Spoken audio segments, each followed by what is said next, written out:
Lotus TV news में आपका स्वागत है। मैं हूं अरुण गोयल। आइए नजर डालते हैं आज की खास खबर पर।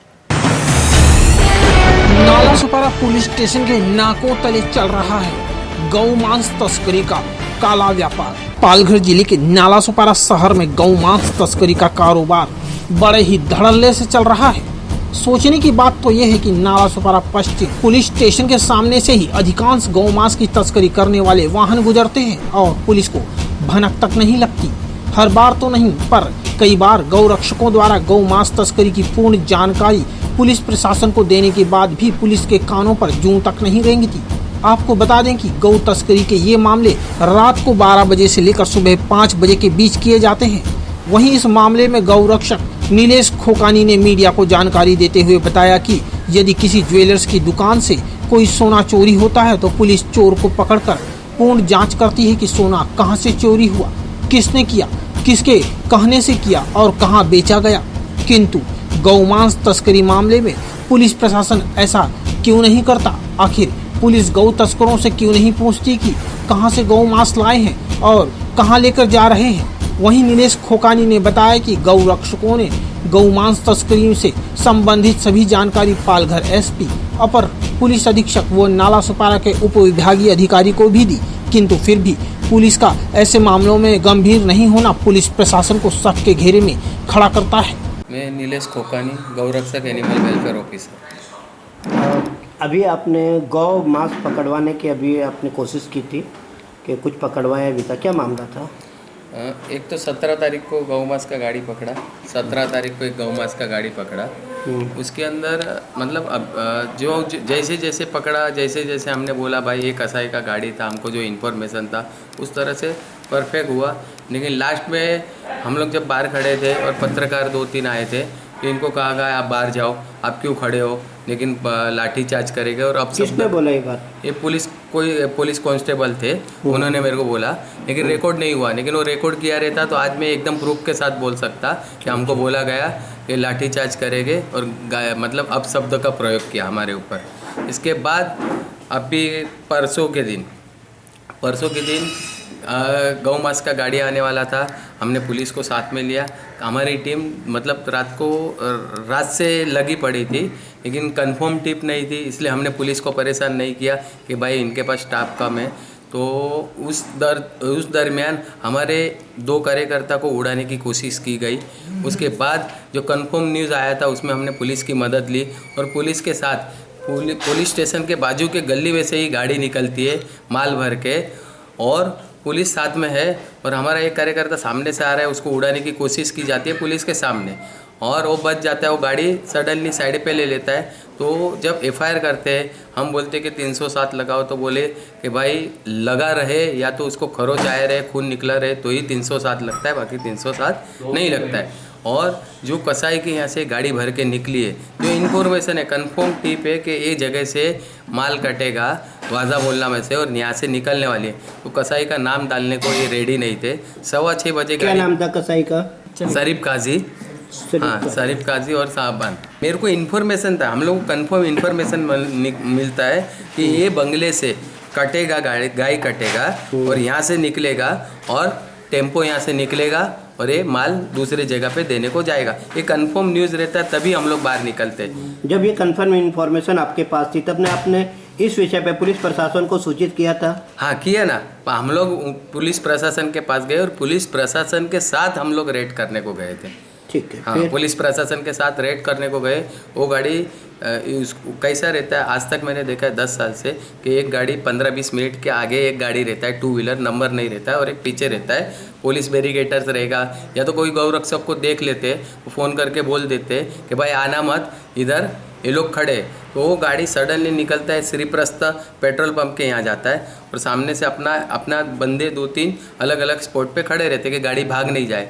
तो उसको उड़ाने को कोशिश करता है। टर्निंग में पुलिस साथ में पुलिस साथ में देख रहे और वो गाड़ी भगा के जहाँ से माल काटा गया है वहाँ वाजा मोहल्ला हड्डी ग्राउंड में आके खड़ी होती है और पुलिस और हमारे कार्यकर्ता वहाँ जाते हैं। पुलिस उसको पकड़ती है और वो गाड़ी पुलिस स्टेशन पे लेके आती है।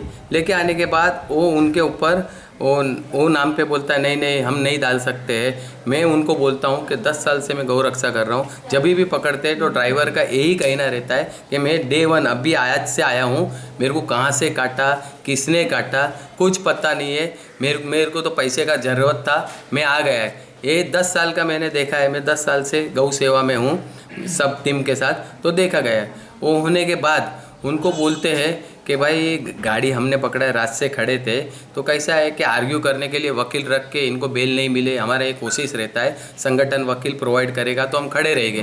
तो उन्होंने बोला नहीं नहीं हम आपके नाम पे एफआईआर नहीं कर सकते, हम पुलिस के एफआईआर करेंगे। मैं बोला चलो वांदा नहीं, आप करो, काम होने से मतलब है। तो पुलिस मतलब ये दिखाना चाहती है कि भाई पुलिस भी सतर्क है, पुलिस भी पकड़ती है। अगर पुलिस पकड़ते रहती तो गौ रक्षकों को कोरोना के माहौल में जान की बाजी लगा के रोड पे उतरने का क्या ज़रूरत था। लास्ट 10 साल से हम काम कर रहे हैं, अगर पुलिस काम करती रहती तो हमारी जैसी स्वयंसेवी संस्था गौ रक्षकों को रोड पे उतरने का ज़रूरत नहीं पड़ता था। तो उन्होंने अपने पे लेते हैं कि पुलिस ने पकड़ा है। कदाचित हो सकता है इनको रिकॉर्ड दिखाना है कि पुलिस सोई नहीं है, पुलिस भी काम करती है। ओके, अपन उसको डन किया, कोई प्रॉब्लम नहीं था। उसके बाद हम उनको बोलते हैं कि फर्स्ट इन्फॉर्मर में तो नाम डालो, तो हमें एफआईआर मिले तो हम वकील को एडवांस में दे सके, वो स्टडी करके आगे कोर्ट में जाके जामीन न मिले, बेल न मिले, उसका आर्ग्यू कर सके, उसके लिए उनके पास वक्त मिले। तो फर्स्ट इन्फॉर्मर में भी वो नाम नहीं डालते, बोलता है नहीं डालना है। तो मैं उनको बोलता हूँ कि 10 साल से हम गाड़ी पकड़ते, पुलिस साथ में रहती है, तो भी एफआईआर हमारे नाम पे होती है। अच्छा, आपके नाम आपने नहीं किया तो भी चलेगा, तो फर्स्ट इन्फॉर्मर डालो, एफआईआर में हमारा नाम डालो, तो कुछ नहीं करते। और उसके बाद पुलिस हमारे 5-6 कार्यकर्ता है, नेचुरली ये अकेला गौरक्षक जाएगा, मर्डर होने का या तो उसके पे हमला होने का डर रहता है। तो नेचुरली के अलग अलग जगह पे चलो 144 आप बोल रहे हैं, तो हमारे लोग खड़े रहते हैं। पास वाली गाड़ी है, कोई इलीगल गाड़ी नहीं है जिससे हमने सेवा का परमिशन लेके हमारी गाड़ी घूमती है। तो उन्होंने बोला लाठीचार्ज करेंगे, आप यहाँ से निकलो, और आप शब्द का प्रयोग किया। तो मेरा बोलना ये है कि कसाई आपके लिए साहूकार है और जो गौ रक्षक है वो आपके लिए मतलब चोर है। हमारे पे एफआईआर करने को बोल रहे हैं और हमको बोल रहे हैं लाठीचार्ज करेंगे। एक कहाँ का न्याय है मुझे पता नहीं चल रहा है। आप ये कहना चाहते हो कि पुलिस प्रशासन जो कसाई हैं या गौ तस्करी के जो मुख्य आरोपी हैं उनको बचाना चाहती है और उन्हें अप्रत्यक्ष रूप से सहयोग कर रही है? मुझे ऐसा ही लग रहा है, क्योंकि जो माहौल था मेरे साथ, जो माहौल था, मैं गुनहगार हूँ वो माहौल था, और सामने वाले को मतलब सेफ है, उनको कुछ प्रॉब्लम नहीं। हमारे कार्यकर्ता को धमकी दी गई, 2 कार्यकर्ता को धमकी दी गई परसों के दिन। जो मतलब गाड़ी कल के अंदर जो गाड़ी पकड़ने का प्रयास हुआ, कल क्या हुआ, कल का आपको मैं बात बता रहा हूँ। हमको आधे घंटे के बाद गाड़ी माल भर के, जिंदा माल भर के, कल कंफर्म था जिंदा माल भर के जाने वाले हैं, कंफर्म न्यूज़ था। मैं 3 बजे पुलिस स्टेशन के अंदर घुसता हूँ, 5 मिनट बाहर खड़ा रहता हूँ, तो 3:07-8 को एक वाइट गाड़ी जो हमको कंफर्म इन्फॉर्मेशन था, पिकअप गाड़ी, वो नंबर के साथ था, वो सडनली निकलती है। मेरा कार्यकर्ता बोलता है देखो वही लग रही है। मैं भाग के आता हूँ, मैं मेरे कार्यकर्ता को बोलता हूँ तू उसका पीछा कर, और मैं पुलिस स्टेशन जाता हूँ। पुलिस स्टेशन में 3:15 बजे मैं पुलिस स्टेशन जाता हूँ। 3 पुलिस कांस्टेबल बैठे, लेडीज़, तो वो जेंट्स कांस्टेबल नहीं थे। 3:30 बजे एक जेंट्स कांस्टेबल आता है। मैं उनको बोलता हूँ भाई ऐसा ऐसा है, आप जल्दी गाड़ी भेजिए, 10 मिनट में वो गाड़ी खाली हो जाएगी तो गौ हत्या हो जाएगी, फिर कुछ मीनिंग नहीं बचेगा। लेकिन वो फ़ोन लगाते, स्टाफ नहीं है। 3:45 के आसपास मेरे को कहा जाता है बस अभी जा रहे हैं। तो मैं उनको बोला कि आप नंबर दीजिए और कौन गया है बोलिए, तो बोलता नहीं गया है, जा रहा है। तो 3:45 के बाद ये जाते हैं, 3:15 को मैं आता हूँ। अगर मैं वो गाड़ी मैं खुद रुका था तो पुलिस बोलते आपको किसने जिम्मेदारी या तो परमिशन दी गाड़ी रुकाने की। तो मेरे सामने मेरी गौ माता को लेके गए और हत्या की भी रहेगी। मैं मतलब अभी कैसा है, इन्होंने एफआईआर नहीं की, रेट नहीं किए, लेकिन वो गाय की गाड़ी निकल गई। मेरे को दर्द के साथ कहना पड़ता है कि मेरे सामने से वो गाड़ी निकली, पुलिस स्टेशन के गेट के बाहर से गाड़ी निकली 3:15 बजे। मैं 3:45 बजे तक कोई उधर पहुंचा नहीं, और वो गाड़ी क्या हुआ, कत्ल हो गया, घूल हो गया, ये वाकया हुआ। उसके बाद वो मुंडे सर के कोई है, वो आते हैं, वो मेरे को बोलते हैं कि आपके पास मतलब आप क्या करते हैं? मैं बोला सेवा करता हूँ। बोलते आपके पास कुछ है, ऐसे ही घूम रहे? मैं बोला मेरे पास पास है, सेवा का पास है, मेरे को सेवा का पास तहसीलदार से भी दिया गया है, महाराष्ट्र शासन से भी, और पुलिस परमिशन भी है। तो बोला कौन सी सेवा का परमिशन आपको? मैं बोला गौ सेवा सेवा नहीं होती है, गौ सेवा भी सेवा है। तो मेरे को बोलते हैं कि मतलब बहस करते हैं और मेरे को उनको अंदर से बुलाते हैं, कांस्टेबल को बोलता है इनका फोटो गिराओ, इनके पे एफआईआर करो, और हम निकल जाते। मैं उनको बोलता हूँ कि आपने जो मेरे को ट्रीटमेंट दिया है वो मैं गुनहगार हूँ और कसाई साहूकार है, ये ट्रीटमेंट मेरे को मिला है, और बरसों से यही अत्याचार हुआ है। अमुक वर्ग के लिए रूल्स नहीं है और हमारे बहुसंख्यक है उनके लिए रूल्स रेगुलेशन है और उनके लिए रूल्स रेगुलेशन नहीं है। ये मैं 10 साल से देख रहा हूँ। गौ मांस की तस्करी में डीवाईएसपी मांडवे साहब और एडिशनल एसपी विजयकांत सागर जी तथा पालघर एसपी गौरव सिंह जी का क्या इसके अंदर रोल है? मैं फरवरी के आसपास मैंने 17 गाय खानीउड़े नाके पे पकड़ा था। मांडवी चौकी पे उसका केस दर्ज है, पुलिस साथ में थी तो भी एफआईआर मैंने दी थी, तो एफआईआर मेरी ली गई थी। उसके बाद 8 तारीख के आसपास 8 दिन के संदर्भ में 8 दिन के डिफरेंस में 3500 किलो मांस, 3500 किलो। आप समझ सकते हैं अगर एक गाय का अगर कटिंग करते और 150-200 किलो निकलता है तो 3500 किलो मांस में कितनी गौ माता की हत्या की गई रहेगी। वो 3500 किलो मांस मैं खानीउड़े टोल नाके पे पकड़ता हूँ, दोनों आइसर गाड़ी मांडवी चौकी पे जमा है। तो इतना वाक्या बड़ा हो गया था। उसके बाद डीवाईएसपी एडिशनल जो डीवाईएसपी है अमोल सर, उसके साथ मेरा मीटिंग होता है। उनको मैं बोलता हूँ वाजा मोहल्ला में ये जगह पे गाय की कटिंग होती है तो प्लीज़ आप रेड करिए।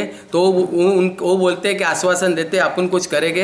अब फिर कोरोना चालू हो जाता है। फिर मेरा जो गौरक्षक है एनिमल वेलफेयर ऑफिसर राजेश पाल, वो 14 तारीख को एसपी साहब को मैसेज भेजता है कि यही जगह पे कटिंग अभी भी चालू है, एसपी साहब आज कुछ करिए वाजा मोहल्ला हड्डी ग्राउंड के सामने बंगले में।